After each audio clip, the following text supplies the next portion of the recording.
អូ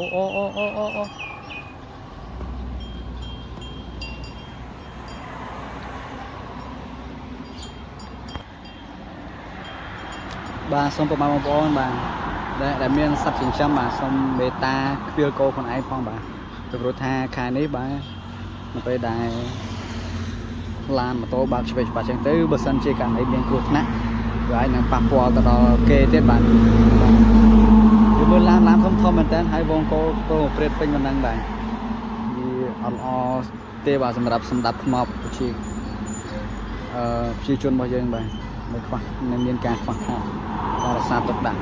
ទ្រព្យសម្បត្តិរបស់ខ្លួនមិនបានត្រឹមត្រូវបាទវាអាចនឹងមានគ្រោះថ្នាក់ទៅដល់អ្នកដទៃ